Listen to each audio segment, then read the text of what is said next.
This podcast is powered by the pros at Paschal Air Plumbing and Electric. Arkansas owned, Arkansas operated. GoPaschal.com. It's great to be here for Media Days, and appreciate all your, coverage of our teams and, ours in particular. Some great stories out there to be shared, but just a special day. I love promoting our guys, promoting our program, so thanks for all your coverage. We'll start George in the front row. George Teague, CBS News, Texas. Coach, you've done a lot building relationships with former players at the University of Alabama. Just curious to hear, what do you think the impact it has with a coach who maybe didn't coach those guys does for your program? Well, roll tide, George. And what was the last part you were talking? So how does it impact? The development of your program. Yeah, the relationships I think are critical. We talk about the vision that you have and that you want for your program, but really, taking one step back, I'm a firm believer that before you can really sell the vision and get the buy-in on what you want that vision to be, you have to have a relationship, and they got to know that you care before they really, care about what you know and what you try to sell to them and what you want the program to look like, and that buy-in happens because of the relationships. Left side, fourth row. Dan Peck, ESPN 106.7 in Auburn. Coach, what were the most difficult parts of making the decision to take the Alabama job? The most difficult, I think, just family. You move around, and I think we've lived in the last 15 years, I think, in 13 or 14 different houses, in about 9 cities, I think, and so 9 different moves. And so knowing that takes a toll, not just on myself, but my family, that's hard. Got 2 daughters that are getting older, and one's actually going to be a freshman at Washington, and so that was a pretty unique situation and a great setup there. But getting their support was really important, and once I had that, just continue to follow through on this opportunity and work with Greg Byrne, just realizing what the vision was for this program and what it has been, and just understanding the support I'd get. It's just made it to where I understood again why this place is special and why I wanted to be the head coach here. Right side, front row. Hey, Kalen, good morning. Zach Klein with WSB Channel 2 in Atlanta. I'm curious how far back, if at all, your relationship goes with Kirby Smart, and what can everyone expect for your first SEC game? Yeah, really, other than just the meetings here recently, it hasn't been a lot of or any interaction I've had with Coach Smart from afar. You follow the best of the best, and he's been at Alabama. He's got a great coaching history there as the head coach at Georgia. Watching the games they've been a part of. You're always trying to take from those teams that are there at the end of the year, and so nothing but respect, and I have an appreciation, I think, for the game itself and people who are trying to make the game better, and I certainly would appreciate what he's doing for our conference as one of the leaders and representing our conference when it comes to improving our game as well. Front row, left side. Good morning, Coach. Good morning. AP Stedham, AP and Kelly, as we see at syndicated radio. Coach, there's 2 units I use the term like a chorus line, the offensive line and the defensive back. How do you get them ready for the big stage on Broadway, and what are some road protocols that are important for your team? Offensive line and defensive back? Yes. Okay. I think, when it comes to those positions in our program right now, I think we made a lot of headway as far as gaining some depth. I felt, going in the spring, maybe that position was one that maybe, might be a little bit concerning when it comes to the depth experience, but the way it all really came together, we all of a sudden now have, an interior that's got a lot of experience with Parker Brailsford, Tyler Booker, Jaden Roberts, and then, getting Caden Proctor back, along with the development of Elijah Pritchett, who did a great job, Will Conformby, some others as well. I really feel like it's actually a strength of our team now. I felt that even at the end of spring, and now continue to see these guys work this summer. I feel even more so. Defensive back, I think we put a lineup out there that is got some experience, but I think us as a coaching staff, it's going to be really important to just every single day press upon these guys, because we have a lot of youth that is very talented, and just pressing on them how important every day is, and their development's going to be critical for us, not just from a depth standpoint, but we could have some young guys out there playing sooner than later when it comes to playing defensive back and corner in particular. The pro. I mean, we all have our different beliefs when it comes to going on the road and what we try to do and the protocols. I guess I like to get there as late as possible, especially if it's an afternoon or evening game. I know we play the 11 o'clock kickoff there at Wisconsin, so you got to account for some travel and things like that. But try to get as much done at home before getting on a plane. And to me, by that time, it's just kind of tips and reminders and things like that. Continued walkthroughs.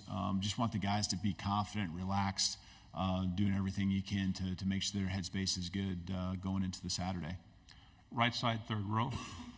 Kennedy Wright with CBS 42. Coach, can you talk a little bit about how hard was it, or was it even a challenge to bring your own culture and beliefs to a team that's deeply rooted in traditions and kind of has its own culture already? Yeah, I mean, I respect, and I've done it enough times to where you go to different places, whether it's as an assistant or as a head coach, to where you kind of know, and the first thing, you know what you need to try to do early, and the first thing is to just listen to what those things are, whether it's the players, whether it's the alumni, those within the building, just kind of hear, what are front and center, the ones that are the traditions that are most important to them, the reasons for, the success, what's been done. Fortunately, I retained a lot of staff, and a lot of that continuity, I think, helped with a lot of those traditions, and again, helping me understand what I don't know. But then I think there's also just got to be a piece of, and it's more of the scheduling and just the methods that we will use, timing, all that kind of stuff. Just, things that have worked for me, worked for the programs I've been a part of, what I've learned. And I think that it's not necessarily always a right or wrong. It's more about how you blend it all together. And so those things were important to me. We're going to practice in the mornings, and I don't think there's a right and wrong. We've had success mornings and afternoons, but how I can mesh things together and just, make a schedule throughout the week that fits practice in the mornings, that's something that, I feel like I understand well. And that's something I think our guys have embraced and, have educated them. Again, this isn't necessarily the only way you win, but this is the way that I've achieved success, and I think they're very open to it, and I appreciate our guys for being that way. Left side, third row, and then pass the microphone to your left. Yes, sir. Good morning, Coach. Tony Reese out of WCVM out of Columbus, Georgia, the ABC affiliate. What would you say has been the biggest challenge you faced since being at Alabama, and how have you been able to overcome it so far? Biggest challenge, I think the biggest challenge, I know the biggest challenge was early on. The first 2 weeks, with the timing of everything being in the middle of January, there's no question. I mean, you got a contact period. We're a 12-2 football team that went to a semifinal game. A lot of talent on our roster, highly recruited football players. And so with the portal being open for 30 days when a head coach change happens, that was intense. It really was. And you're trying to manage retention of a roster with building a staff. And the building of the staff helps with retention of the roster, but just things coming your way. A lot of bullets in the air, that I know I couldn't be more proud of our staff and our team for just working through. A lot of noise that was out there. And there was a couple of guys that moved on, but for the majority of our team to stick around and stay, it was probably the toughest time, but it's one that I think has been very rewarding when it comes to us understanding who we are and appreciation for what we've been through so far here in the first 6 months. Stay on the left side, third row. Tyler Shaw with KBTX in College Station. How much have you and Nick Saban kind of talked since taking over the role, and kind of going off that challenges? What kind of unique challenges do you have in this role after taking over from Saban? Well, I think Coach Saban's been nothing but gracious. with time, anytime I've reached out to him, he has a office over there at Stadium. We got a chance to go over there a couple times to see him, and he's a busy man too, and he's got his things he's doing. But I think I have just first of all, want him to always know that he's welcome. But I also appreciate that he has put forth the ultimate respect in trying to let us kind of establish who we are. But I said it earlier, this morning, that anyone who's poured into this program, I want them to always feel a part of it, because they've got us to this place, and there's no one more than Coach Saban that's put this program on the map to the level it is right now. And so, I just appreciate any wisdom he shares, whether it be program related or just football in general. He's a promoter of the game. I know he's going to knock it out of the park with his opportunity there as an analyst as well. And so it's a great asset to have close to home.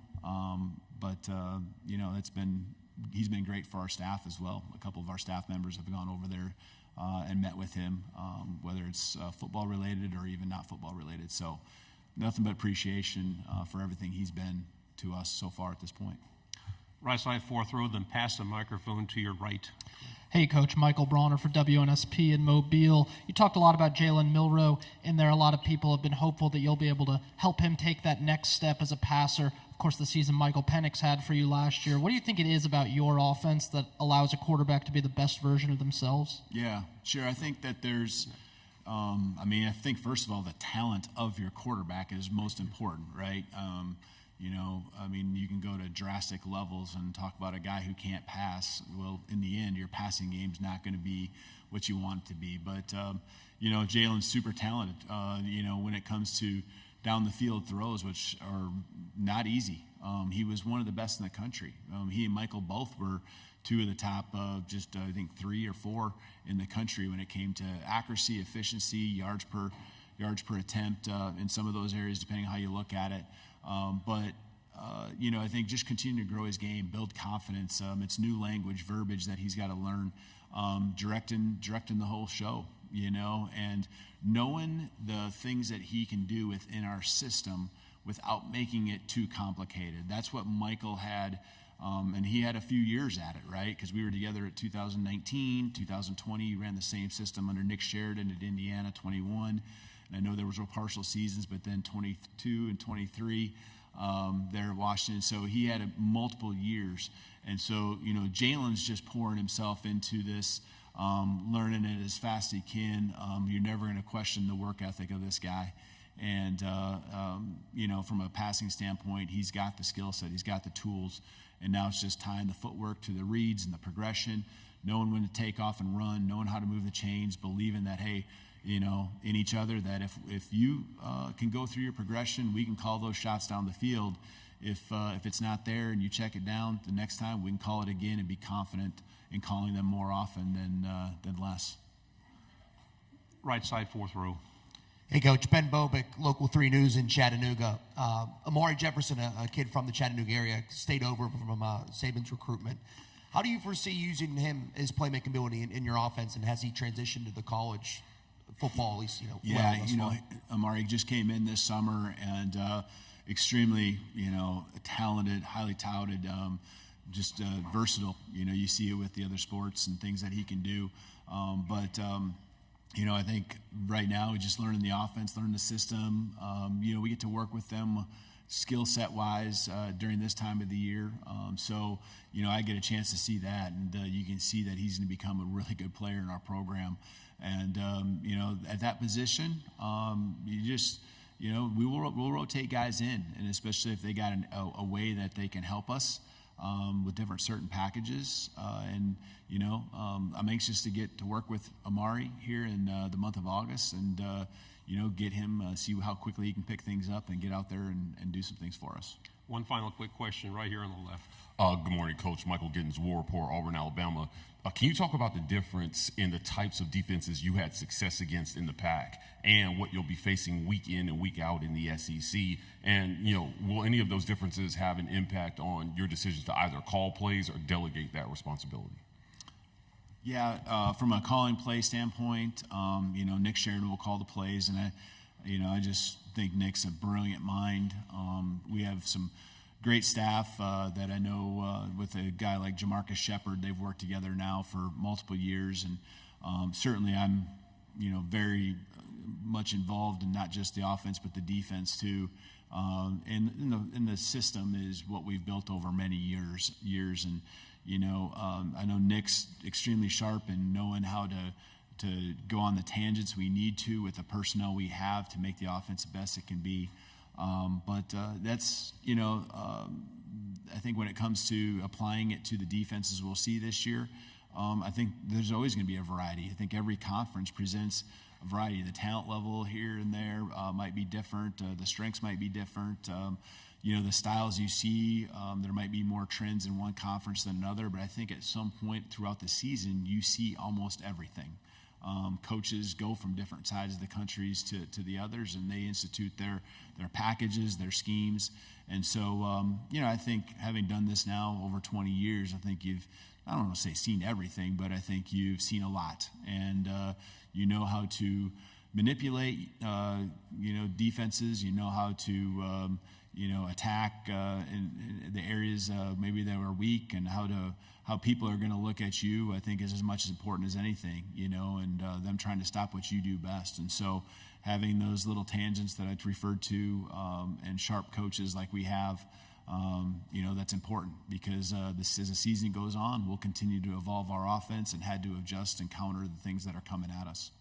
BetOnline is your #1 source for all your betting needs. Get the latest odds, lines, and matchup reports for baseball, boxing, golf, and more. BetOnline continues to be the fastest and easiest way to place your wagers, including live betting and your favorite casino and card games available to play right from your phone. Head to the website or use your mobile device to sign up today and get in on the action. Remember to use our promo code BELIEVE, that's BLEAV, for your 50% welcome bonus on your first deposit. Bet online, where the game starts.